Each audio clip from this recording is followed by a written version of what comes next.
فاسألوا الذكر إن كنتم لا تعلمون۔ تو اے لوگو علم والوں سے پوچھو اگر تمہیں علم نہ ہو۔ صلوا علی الحبیب صلی اللہ علی محمد صلی اللہ علیہ وسلم۔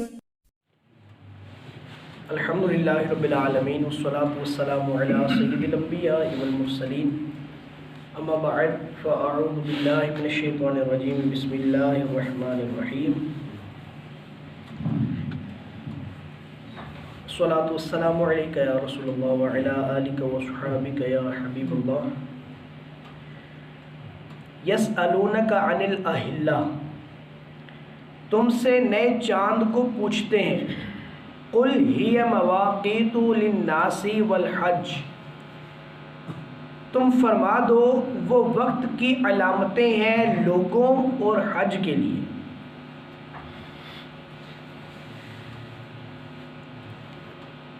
چونکہ چاند کے تعلق سے بہت ساری چیزیں ایسی ہوتی ہیں جن کا تعلق تاریخوں سے ہوتا ہے، زکوٰۃ کا حساب نکالنا، روزوں کا، عیدین کا، حج کا، اس کے علاوہ عدت کا، بچے کو دودھ پلانے کا مسئلہ ہو، اپنے روزی روزگار کے معاملات میں، لین دین کے معاملات میں، اور الغرض آپ جتنی بھی معاملات کو دیکھیں وہ سب تاریخوں سے متصل ہیں۔ اور یہاں پر چاند کے تعلق سے پوچھا گیا کہ بھئی چاند کیوں، چاند کے بارے میں پوچھا گیا تو چاند کے فوائد کا ذکر کیا گیا کہ یہ چاند کے یہ فوائد ہیں کہ یہ گھٹتا بڑھتا یوں ہے کہ جب یہ باریک ہوگا تو پتہ چل جائے گا کہ یہ مہینے کی پہلی تاریخیں ہیں، جب پورا ہو جائے گا تو پتہ چل جائے گا مہینے کا درمیان آ گیا ہے، جب چھپ جائے گا تو پتہ چلے گا کہ مہینہ اب جو ہے وہ رخصت ہونے والا ہے۔ تو یہ چاند کے گھٹنے بڑھنے کے فوائد کو ذکر کیا گیا، اس لیے یہاں پر چاند کی یہ معلومات دی گئی۔ آگے فرمایا وَلَيْسَ الْبِرُّ بِأَن تَأْتُوا الْبُيُوتَ مِن ظُهُورِهَا وَلَكِنَّ الْبِرَّ مَنِ اتَّقَىٰ، اور یہ کچھ بھلائی نہیں کہ گھروں میں پچھلی دیوار توڑ کر آؤ، ہاں بھلائی تو پرہیزگاری ہے۔ وَأْتُوا الْبُيُوتَ مِنْ أَبْوَابِهَا وَاتَّقُوا اللَّهَ لَعَلَّكُمْ تُفْلِحُونَ، اور گھروں میں دروازوں سے آؤ اور اللہ سے ڈرتے رہو اس امید پر کہ فلاح پا جاؤ۔ زمانہ جاہلیت میں ایک رسم تھی جس کا میں نے کل بھی ذکر کیا تھا کہ وہ کیا کرتے تھے کہ حج کے ارادے سے گھر سے نکل گئے تو اب واپس اگر کسی کام سے آنا پڑا تو اب سیدھے راستے سے نہیں آئیں گے، کیا کریں گے؟ پچھلی دیوار توڑ کر اندر داخل ہوں گے۔ رب نے فرمایا یہ کوئی نیکی نہیں ہے کہ آپ جو ہے وہ پچھلی دیوار توڑ کر آئیں، آپ کو گھر میں تو داخل ہونا ہی ہے کسی کام سے، سیدھے راستے سے آ جائیں۔ پچھلی دیوار کو توڑنا اور توڑ کے پھر اندر آنا اور اس کو نیکی سمجھنا، مطلب وہ چیز جو شریعت میں لازم نہیں ہے، چونکہ یہ زمانہ جاہلیت میں ہوتی تھی تو یہ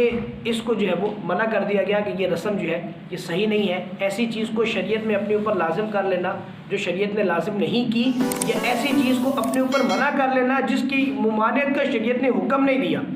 یہ دونوں چیزیں ہی افراط اور تفریط میں آتی ہیں۔ ان کا اسلام جو ہے وہ ہمیں حکم نہیں دیتا بلکہ ان سے بچنے کی تلقین کرتا ہے۔ جیسے مثال کے طور پر یہ ایک آج ہمارے آج کے اس دور کے مطابق نا ایک بڑا پھیلا ہوا مسئلہ ہے۔ بعض ہمارے کم علم لوگوں میں، اہل علم طبقہ اس کو جانتا ہے دونوں اطراف کا، لیکن کیا ہے کہ جو کم علم طبقہ ہے، جو جوشیلے اور سریلے خطیبوں کو سنتا ہے، علماء کو نہیں سنتا، وہ اس کے جھگڑے میں پڑے ہوئے ہیں۔ وہ کیا جھگڑا ہے جی؟ ایک طبقے نے، معذرت کے ساتھ مطلب یہ ہو سکتا ہے کہ کسی پر یہ بات گراں بھی گزرے سوشل میڈیا کے ناظرین میں سے یا میرے حاضرین میں سے، لیکن بات اہل علم کی ہے اور بات کہنا ضروری ہے۔ کیا ہے؟ جیسے مثال کے طور پہ ہم نے سوئم کو اپنے اوپر لازم کر لیا، بالکل ہم نے کہا جی دوسرے دن سوئم کرنا ہی کرنا ہے، نہیں کیا تو جناب ہم فلانے مسلک سے ہو جائیں گے، ہم فلانے ہو جائیں گے۔ کوئی فلانا نہیں ہوگا، دوسرے دن سوئم کرنا کوئی فرض و واجب نہیں ہے،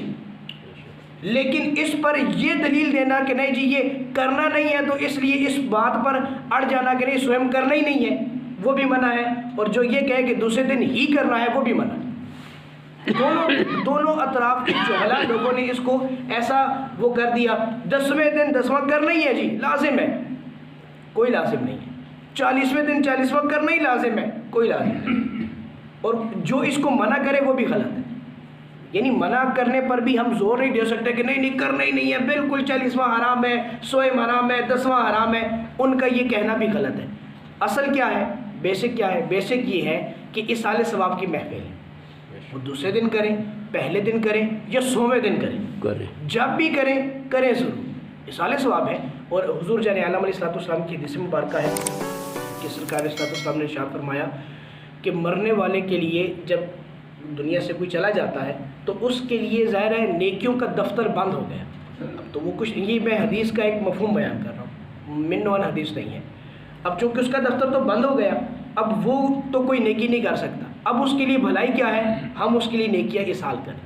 ہم اس کے لیے کچھ تحفہ بھیجیں، کچھ اصال ثواب بھیجیں۔ اور اس کی بہت ساری مثالیں صحابہ کرام علیہ رضوان کے دور میں حضور جان عالم علیہ السلام نے صحابہ کو سکھائی، بہت ساری مثالیں موجود ہیں، اتنی مثالیں موجود ہیں کہ مطلب جس سے انکار ممکن نہیں ہے۔ انکار کرنے والے بے وقوف ہیں جو انکار کرتے ہیں، اصال ثواب کا انکار ہو ہی نہیں سکتا۔ جیسے پچھلے دنوں ہم نے حدیث کے جو اسباق ہیں ان میں بھی ہم نے سنا تھا کہ مرنے والے کے لیے نفع مند چیز کیا ہے کہ وہ علم چھوڑے، ایسی اولاد چھوڑے جو اس کے لیے پیچھے سے دعائیں کرے، اصال ثواب کرے۔ تو اب وہ جو نیک اولاد ہے یا علم کی ایسی مجلس ہے جو اس نے چھوڑ دی، تو وہ کیا ہے؟ وہ اس کے لیے اصال ثواب کا ذریعہ ہی تو ہے۔ ایک اور حدیث میں ہے رسول اللہ صلی اللہ علیہ وسلم نے ارشاد فرمایا کہ بندہ مومن جو ہے وہ میدان محشر میں آئے گا تو اپنے نامہ اعمال میں بہت بڑے نیکیوں کے پہاڑ دیکھے گا، بہت بڑے بڑے پہاڑ، اس میں حج بھی ہوگا، زکوٰۃ بھی ہوگی، نمازیں بھی ہوگی۔ وہ کہے گا یار اللہ میں نے تو یہ کچھ بھی نہیں کیا، اے اللہ میں نے تو یہ کچھ بھی نہیں کیا، یہ میرے نامہ اعمال میں کیسے آ گیا؟ تو اللہ کی طرف سے یا وہاں اس کو یہ جواب دیا جائے گا کہ یہ تم نے تو نہیں کیا، لیکن یہ ان لوگوں کی نیکیاں ہیں جن کو تم نے نیکیوں پہ لگا لیا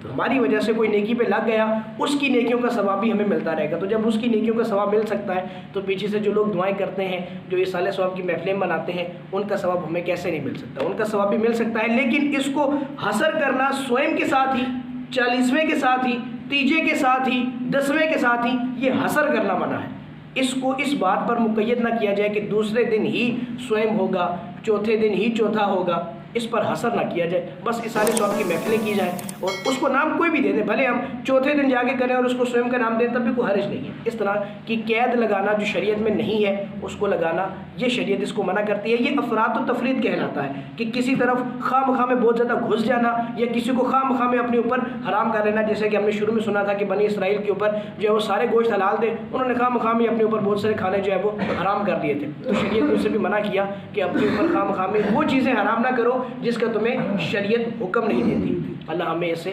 بچنے کی توفیق دے۔ آمین۔ آگے فرماتا ہے وَقَاتِلُوا فِي سَبِيلِ اللَّهِ الَّذِينَ يُقَاتِلُونَكُمْ وَلَا تَعْتَدُوا إِنَّ اللَّهَ لَا يُحِبُّ الْمُعْتَدِينَ،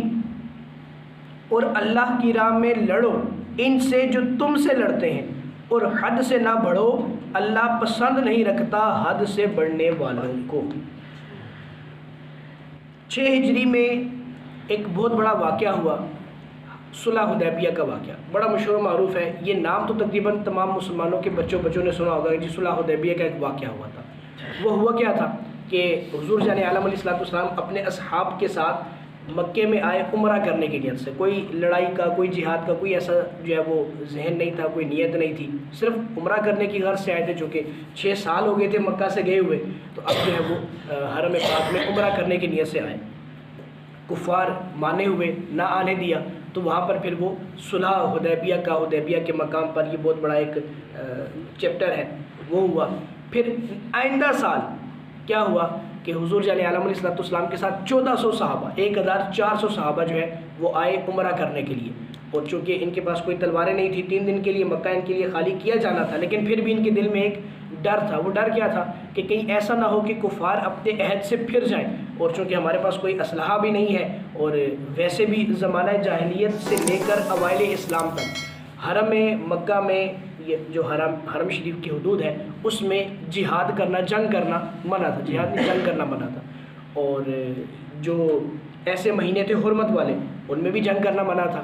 تو یہ صحابہ پریشان ہوئے کہ ہم جنگ کیسے کریں گے، کیونکہ اگر کفار نے ہم سے جنگ چھیڑ دی تو ہم تو جنگ کر نہیں سکتے، کیونکہ حرمت والی جگہ بھی ہوگی اور حرمت والا مہینہ بھی ہوگا، ذوالقعدۃ الحرام میں، ذی القعدۃ الحرام میں تشریف لائے تھے۔ تو یہ بات جب ان کے ذہنوں میں آئی اور اس بات نے ان کو پریشان کیا، تو پھر یہ آیت مبارکہ نازل ہوئی کہ جب کافر تم سے لڑیں تو تم ان سے لڑو، جب وہ تم سے لڑنے میں پہل کر دیں تو پھر تم سے ان کے لڑنے میں کوئی حرج نہیں ہے، تم ان سے لڑ سکتے ہو۔ یا اس آیت کا دوسرا معنی یہ ہے کہ جب کافر میدان جنگ میں مقابلے پر آ جائیں،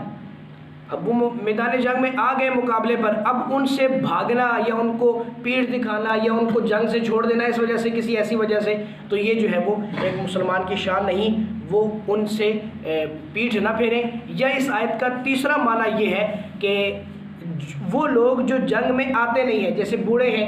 عورتیں ہیں، بچے ہیں، اپاہج ہیں، ان سے جنگ نہ کی جائے۔ اس آیت کا یہ معنی جو ہے وہ زیادہ معتبر یہ لفظ ہے کہ اس سے یہی معنی مراد ہے کہ کیا کریں کہ آپ زیادتی نہ کریں۔ زیادتی ظاہر ہے کہ جو جنگ میں آیا ہے لڑنے کے لیے اس کو تو مارنا ویسے ہی ضروری ہے، اور زیادتی کیا ہے کہ جو جنگ میں لڑنے کے لیے نہیں آیا، جنگ میں آیا ہی نہیں، اپنے گھروں میں بیٹھے ہوئے ہیں، تو ان پر کوئی زیادتی نہ کی جائے، چاہے وہ بوڑھے ہیں، چاہے وہ بچے ہیں، چاہے وہ اپاہج ہیں، یا وہ لوگ ہیں جو جنگ سے باز رہنا چاہتے ہیں، اپنے گھروں میں رہنا چاہتے ہیں، یا وہ لوگ ہیں جو ٹیکس دے کر مسلمانوں سے صلح کرنا چاہتے ہیں، تو ان لوگوں سے جنگ جو ہے نہ کی جائے۔ یہ اس آیت کا معنی جو ہے وہ اس آیت سے یہ مراد ہے۔ اور ویسے جو ہے وہ جہاد کرنا جو کہ مسلمان کے لیے واجب کی حکم پر ہے کہ وہ لوگ جو کفار ہیں اور ایسے کفار ہیں جو